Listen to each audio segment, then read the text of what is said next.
Up.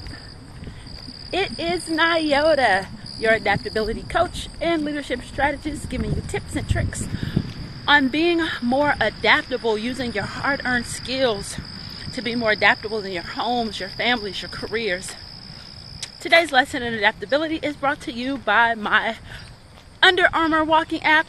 I miss my sleep number bed, and get your money right. It is kind of raining, but like I said, I have to figure this out. I don't have a plan B, right? When it comes to walking, I just have a plan to go outside and walk. But since I don't have a plan B, since I don't have a plan B, I just come out here and walk. And and since the last time I did that, my walk from the last time, it made me realize sometimes a plan B can be detrimental to your plan A, right? Because I'm like, oh, it's raining, I'm going to do something else. And I say that I'm going to do something else, but am I really going to ride that little bike that's inside my apartment? Maybe I will, maybe I won't, because I don't like that bike as much as I like to walk. I don't like that bike as much as I enjoy, coming outside. So, anywho, sometimes your plan B isn't beneficial to your plan A, but that's a whole separate conversation. I think I'm gonna write a blog post about it.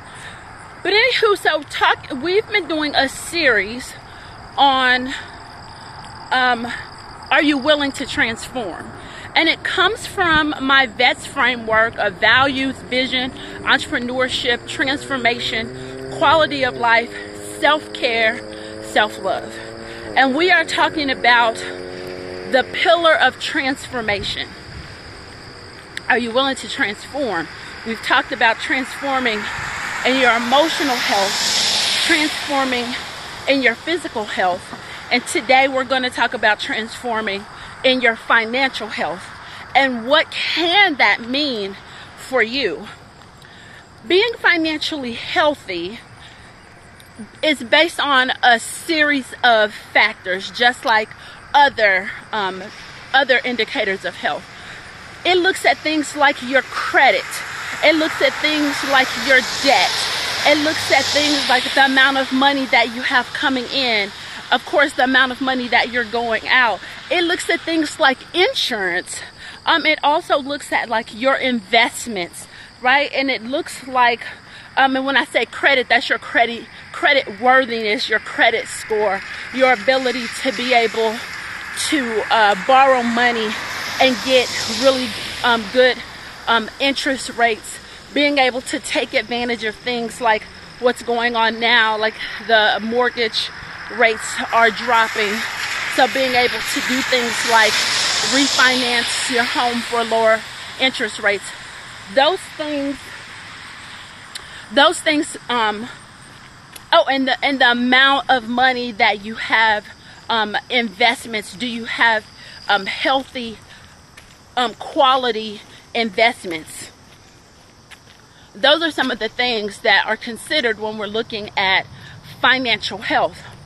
But some of the things that are not considered around financial health and should be considered is about your relationship with money and your relationship of how you feel when it comes to money.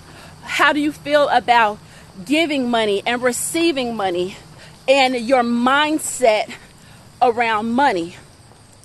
And when it comes to your financial health, it is absolutely imperative that you have this relationship with the entire conversation around money. Because sometimes we're doing all of the tactical things correct. We have a lot of things set up on autopilot. And that's actually one of the things that can help in your financial health, being able to set things up on autopilot. So you have your money coming in on direct deposit. You have your bills coming out of your account, so you won't have these late payments and things on your credit cards.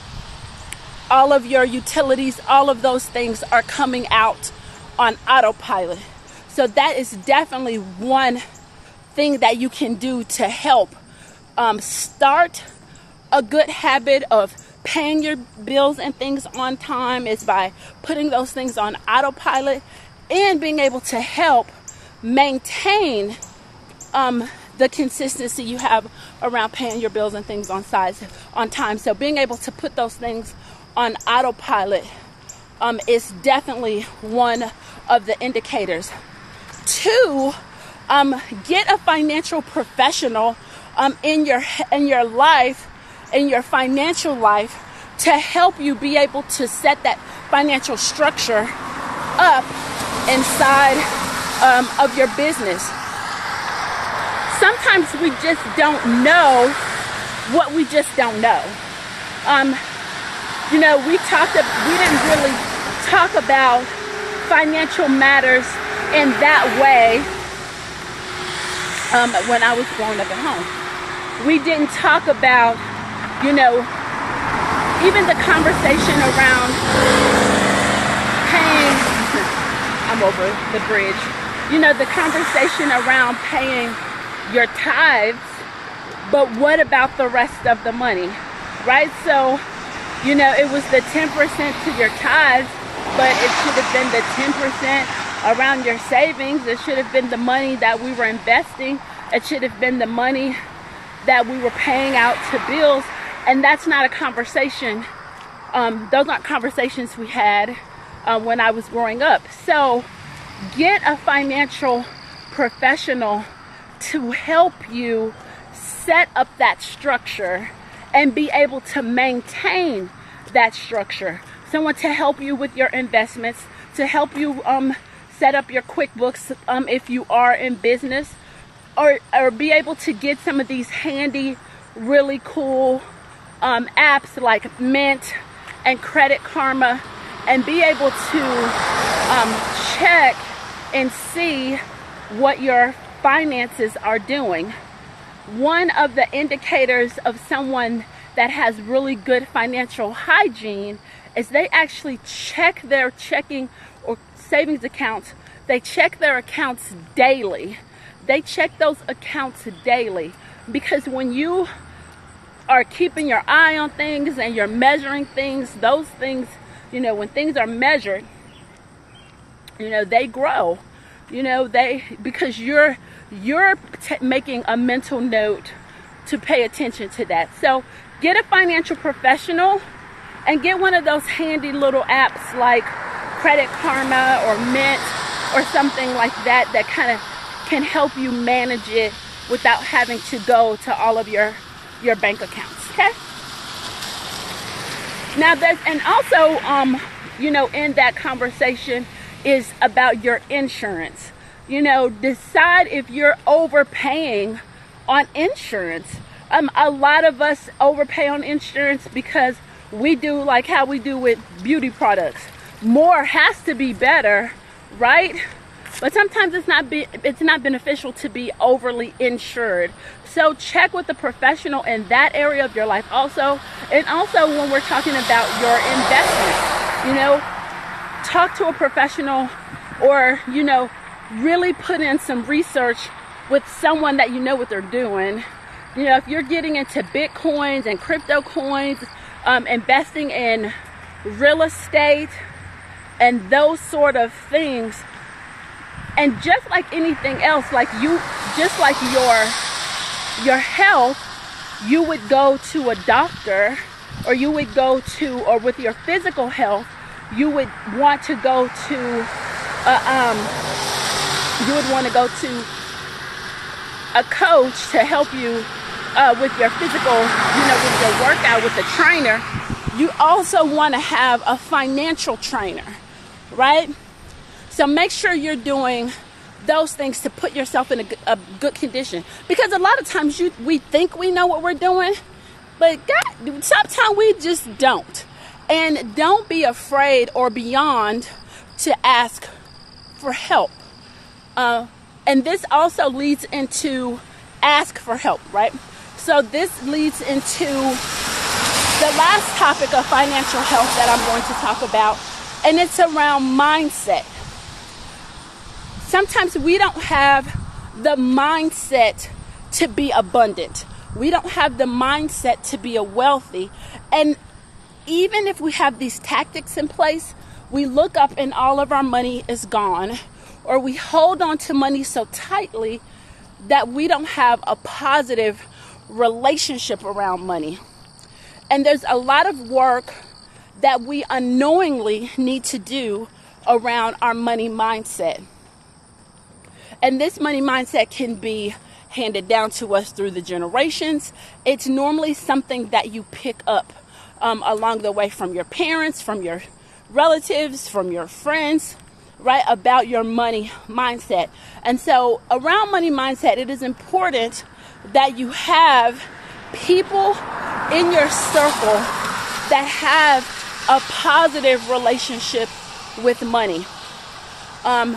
When it comes to your money mindset, it is important that you take the time and think, why do I feel like this when it comes to money? There's a law of reciprocity, right? Giving and taking. So sometimes when people are trying to give you money or trying to pay you for something, you have a hard time receiving it. And that's not just with money, that's with opportunities, that's with time, it's with services. People want to pay you, but you don't want to receive it. Or you also may have a problem charging what the prices should be. And I'm not even saying this isn't even the charge what you worth conversation. That's not even what this is. You're not even charging retail rate. You're not even charging what regular prices should be for a service. Okay? So this conversation is more of around your feelings and thoughts around money. But I have an exercise that could be helpful, right? I actually have a whole handout, a whole freebie on this. You know what? I have a whole freebie on this whole money mindset. The freebie isn't around financial health as far as investments and savings and credit, but it is around some activities you can do to help you with your mindset. But one of these that I've learned here recently, when it comes to your money, and it's called arigato money. So what you do is whenever you receive money, and I do this with parking spots, I do this with money, I do this, with a lot of things because I want more of that. But I get money, someone gives me money, I find money on the ground, I get a discount, I get a coupon, I say, thank you, God. But you can say, thank you,